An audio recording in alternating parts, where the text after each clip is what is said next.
we were not to be here.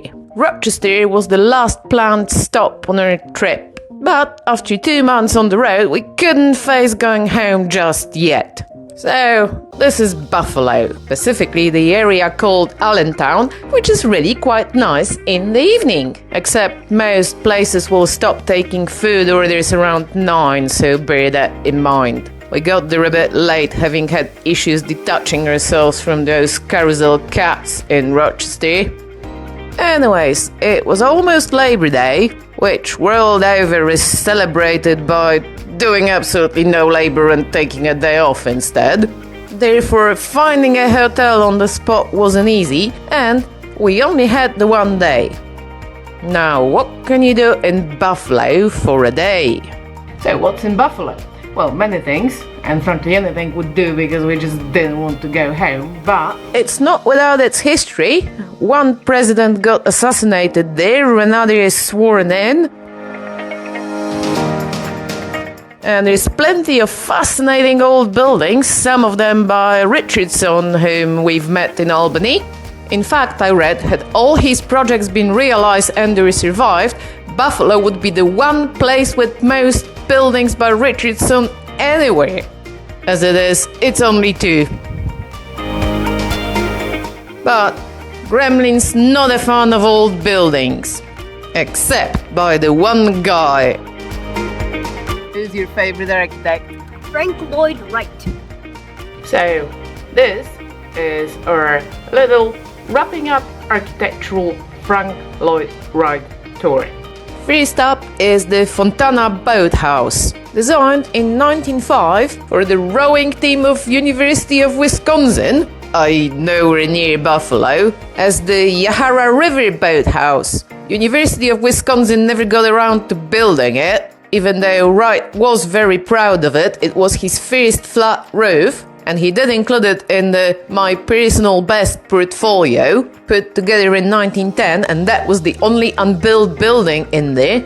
It was rediscovered in the late 1990s, just as the Darwin Martin House was being restored, we'll get there in a minute, and finally completed in 2007, thanks to public donations, the lion's portion of it from Tom Fontana, a screenwriter and TV producer, who named it after his parents.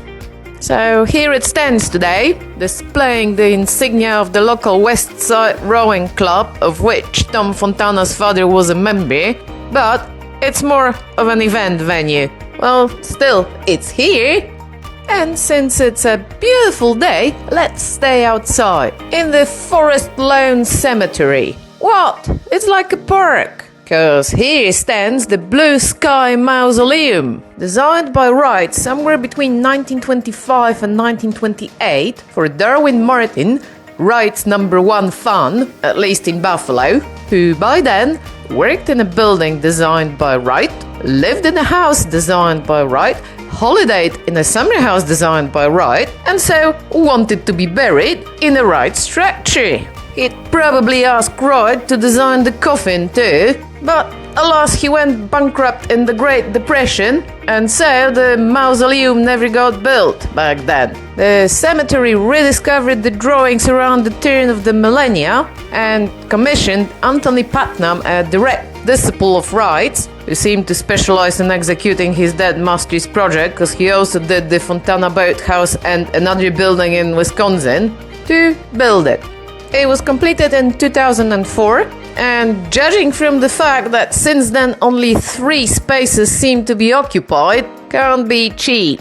But it is, indeed, a noble effect, slightly spoilt when we visited by the smell of a duck decomposing in the pond, but never mind.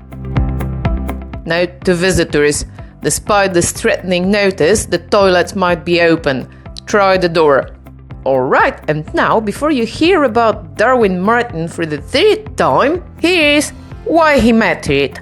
Well, to start with, unlike Frank Lloyd Wright, whom I wouldn't want for a friend, family member, lover, or business partner, Martin was a decent human being. From a very modest background, age 13, he started working as a soap seller in Boston. 2 years later, in 1880, he was hired by one John Larkin, the owner of a new soap factory in Buffalo, as his first and only office employee, which turned out to be the best thing ever. Larkin soap was a smashing success. From just the one variety of soap, the Sweet Home soap, a yellow laundry bar in 1875, in just 20 years it went to enormous business empire to rival Sears & Co. This was mainly due to John Larkin's and his brother-in-law's Albert Hubbard's genius idea of selling by mail order and giving customers discounts, gifts and cash back for bulk orders and or selling on to third parties. Kind of a cross between Costco and a credit card company, but Darwin Martin contributed too. He came up with a novel filing system, card ledgers rather than books. Well, you couldn't just word search your hard drive back then. The perfect filing system called Darwin Martin Miss Lemon of the retail business. Anyway, excuse the digression because this is where we get back to Frank Lloyd Wright. By the turn of the new century, Larkin Soap had enough office employees to warrant a proper administration building, and Darwin Martin, by now the company treasurer and secretary, was charged with finding the architect. One of his many siblings who lived in Chicago recommended a certain young architect from Oak Park.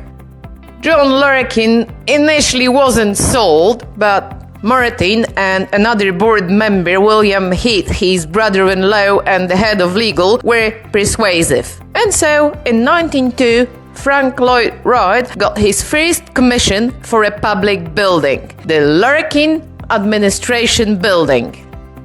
Completed in 1906, it was a 5-story marvel.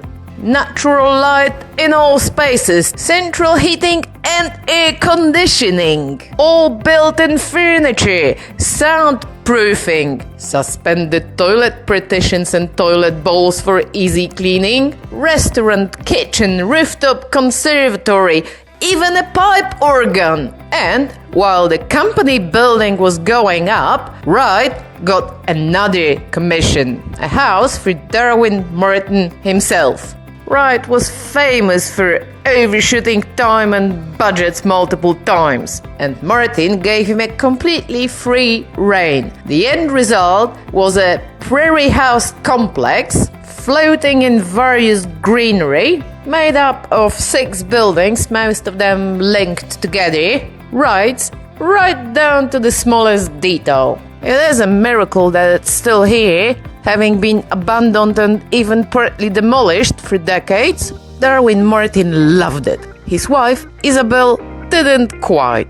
It is a little claustrophobic and quite dark, and she was almost blind. Still, they lived there generally happily and with extended family for the next almost 30 years, until Darwin Martin died. These were no longer happy times, as he did go bankrupt in the Great Depression. Wright did owe him some $2.5 million in today's money, but what's such a petty amount between friends? Wright certainly never mentioned it. He gave Martin a signed copy of his autobiography. It retailed for $6, and as the story goes, by then Martin could not afford to buy one. Anyways, a word of advice: if you want to go and see the Martin house, plan ahead. That's twice now that we couldn't get in without advance booking. Or, I suppose you can use the virtual tour on the website. So, Darwin Martin loved his city house, his wife didn't. Therefore, back in the happy times when in 1925 he retired from Larkin's, a rich man, he commissioned Wright to build Isabel a summer house, one that she would like. This is it, Graycliff, sat on a cliff over the Lake Erie, all light and windows. Isabel liked it so much that this is where she spent her last years after her husband died and the impoverished family had to abandon the city house. It survived as a priest's retreat before, in threat of demolition, being purchased and restored by a local grassroots charity. Again, very popular. Plan ahead. We couldn't get in. They do not have a virtual tour, but there are several videos on YouTube. Right, that was a nice little outing. Now back to Buffalo, just for a minute. This is the house of William Heath, the Larkin Company head of legal, brother-in-law to both Larkin and Hubbard, who ordered this from Wright at the same time as Darwin Martin commissioned his house. They're quite alike, the clever thing here being that Wright managed to squeeze this one into a very small plot, using the street and a public green to provide an illusion of extensive grounds that it actually doesn't have. This one remains a private house, so this is as much as you get to see of it.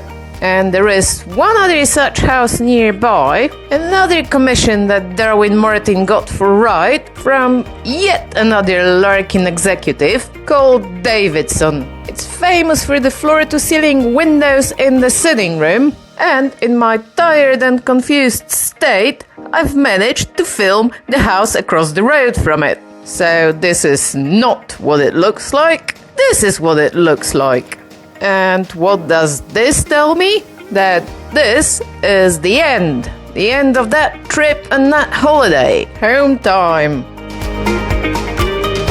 So, where shall we go next?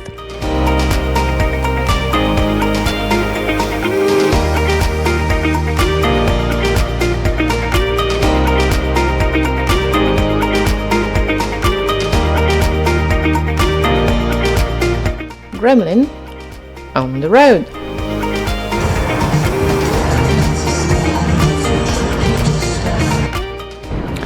Well, it's not a looker.